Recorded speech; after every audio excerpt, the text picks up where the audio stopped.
சுவிசேஷம் 5ஆம் அதிகாரம். இவைகளுக்கு பின்பு யூதருடைய பண்டிகை ஒன்று வந்தது. அப்பொழுது இயேசு எருசலேமுக்கு போனார்.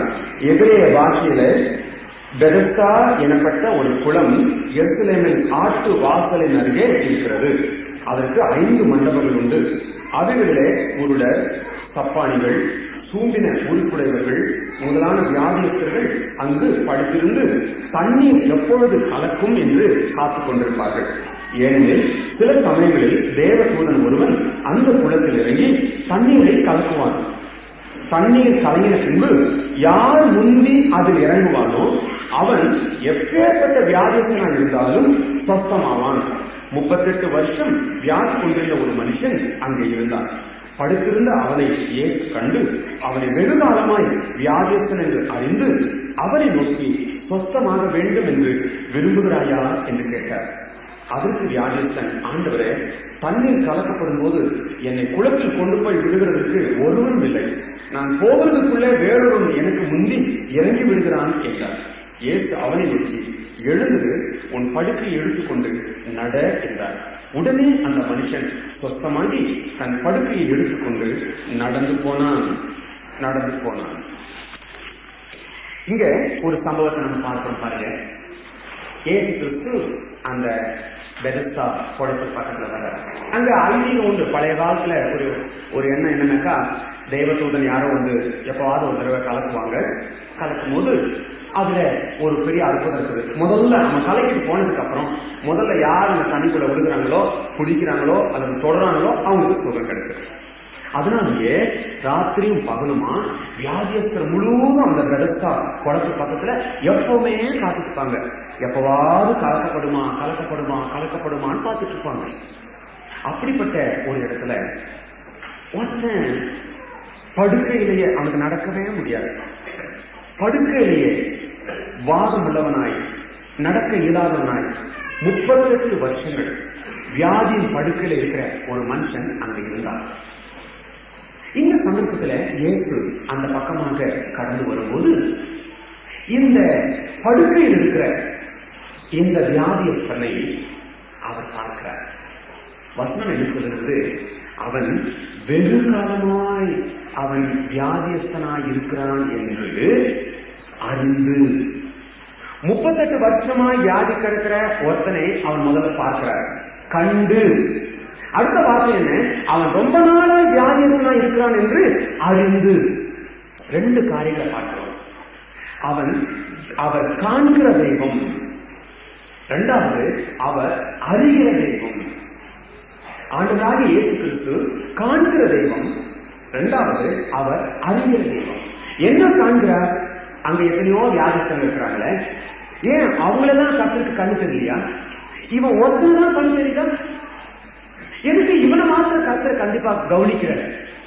மனுஷன் முகத்தை பார்ப்பான், தேவனோ இருதயத்தை பார்க்கிறார். அவனுடைய உள்ளம் வந்து கர்த்தருடைய கிரியைக்கு ஏற்ற விதத்துல வாஞ்சையோடும் பாரத்தோடும் ஆவலோடும் எதிர்பார்ப்பதோடும் வேதனையோடும் கண்ணீரோடும் காத்திருக்கிறது.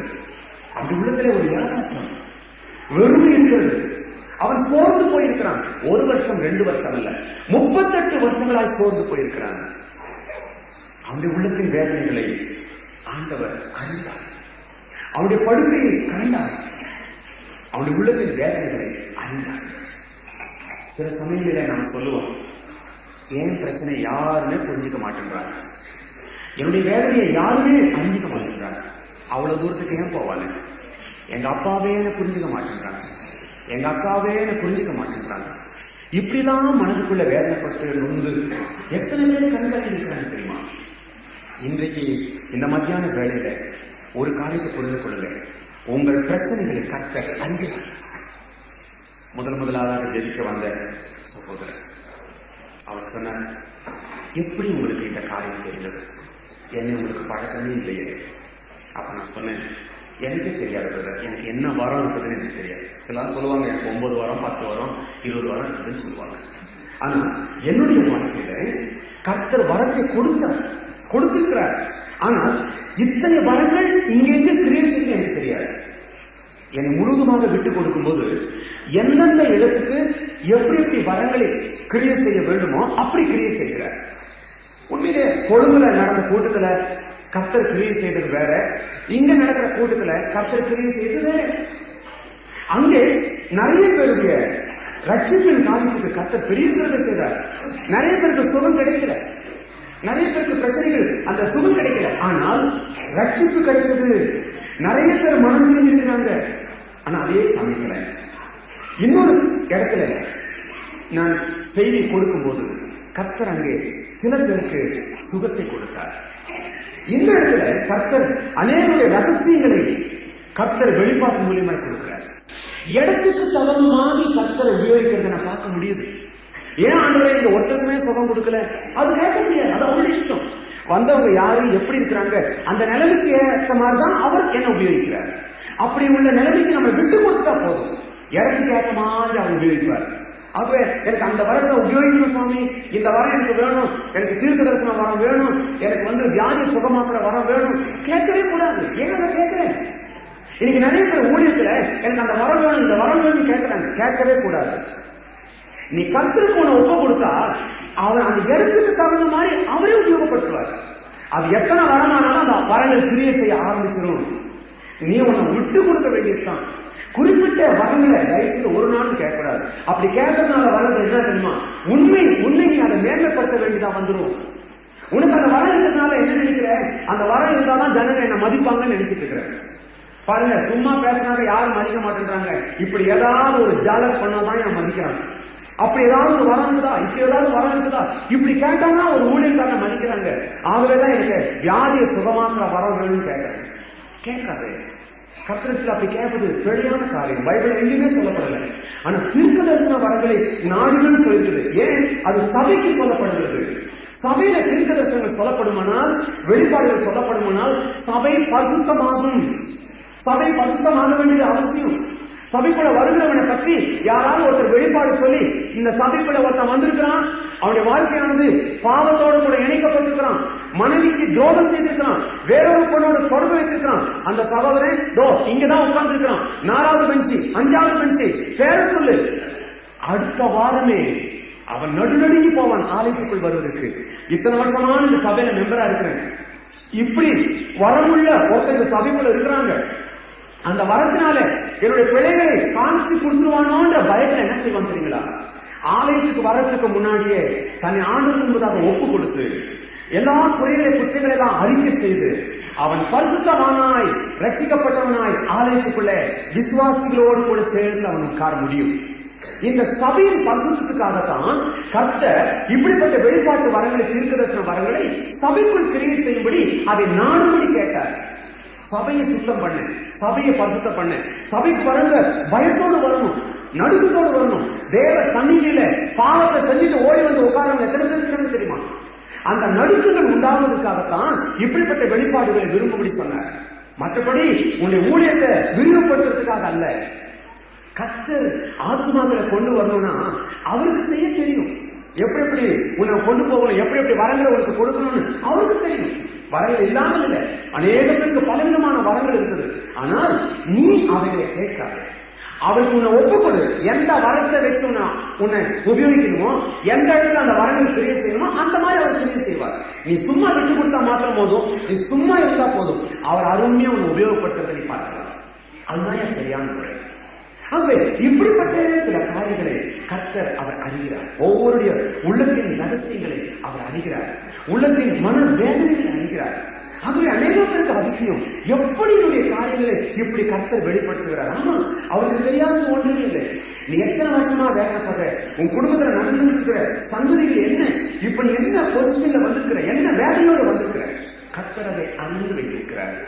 அவருடைய நாமத்தின் மகிமைக்காக, தான் எப்படிப்பட்ட பலமுள்ள தேவன் என்பதை அவர் காண்பிப்பதற்காகவே கர்த்தர் இப்படி காரியங்களை செய்கிறார். ஆகவே ஒரு காரியம் தெரிஞ்சுக்கோ, என்னை பற்றிய கர்த்தர் இந்த அளவுக்கு அறிந்து வைத்திருக்கும் போது நான் ஏன் கவலைப்படணும்? குறைகளை சுட்டி காமிச்சானா நான் அதை சரிப்படுத்திட்டு என்னை அறிந்த அந்த கர்த்தரிடத்துல நான் முழுதுமாய் ஒப்புக் கொடுக்கிறேன். கர்த்தர் உன்னை கவனிக்கிறார், உன்னை கவனிக்கிறார். நீ எங்கிருந்து வந்திருக்கிற, எவ்வளவு தூரத்துல இருந்து வந்திருக்கிற, உனக்கு என்ன பிரச்சனை, நீ ஏன் கண் கலங்கி இருக்கிற, அவர் கவனிக்கிறார். அவருக்கு முன்பதாக யாருமே மறைக்கப்படவே முடியாது. 131 சங்கீதத்தில் சொல்லப்பட்டிருக்குது, தூரத்திலிருந்தே நீர் என்னை ஆராய்ந்து அறிகிறீர். தூரத்திலிருந்தே அறிகிறீர். ஒரு சபையில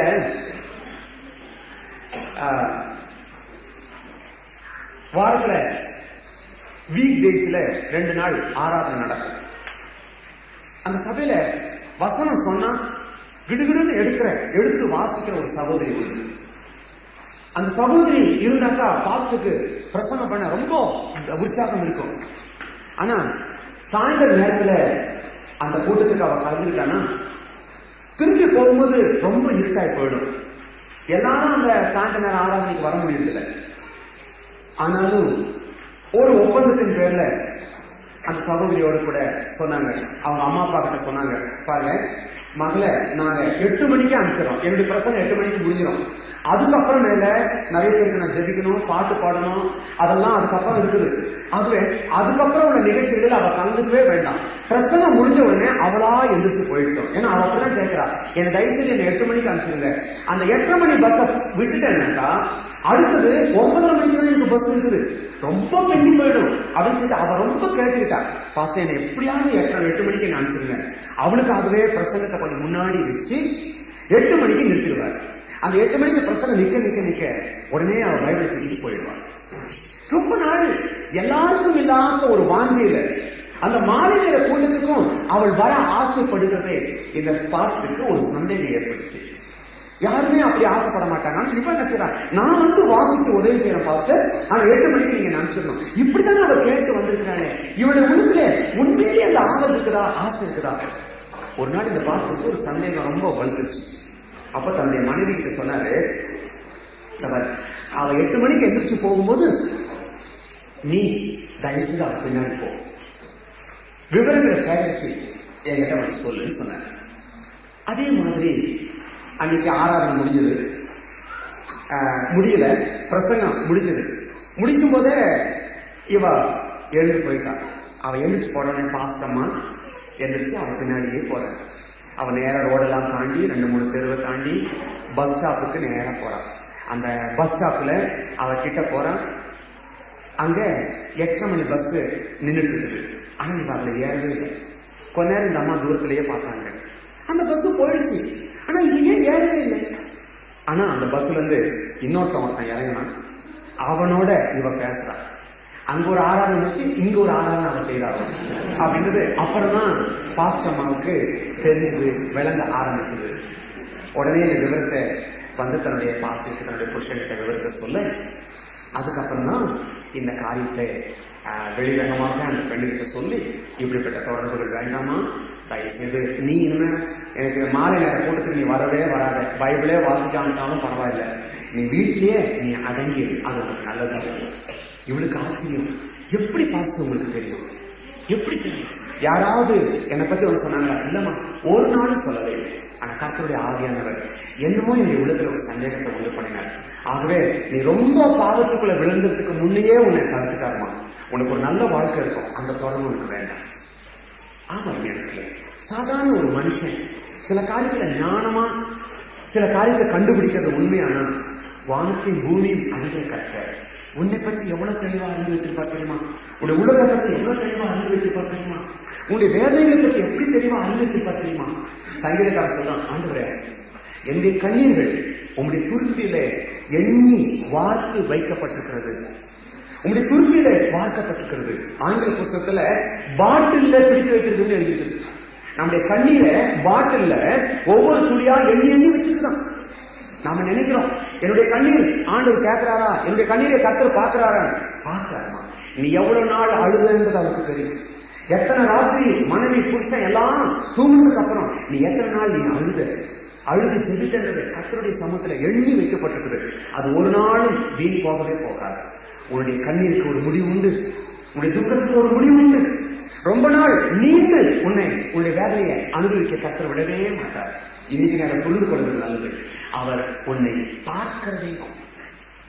ஆண்டவர் உள்ளத்தை அறிகிற தேவனா இருக்கிறபடினால சகை என்ன பண்ணா, ஆண்டவரை பார்ப்பதற்காக அவன் ரொம்ப ஆசைப்பட்டு என்ன பண்ணான், மரத்து மேல ஏறி உட்கார்ந்து அவனுடைய உள்ளத்துல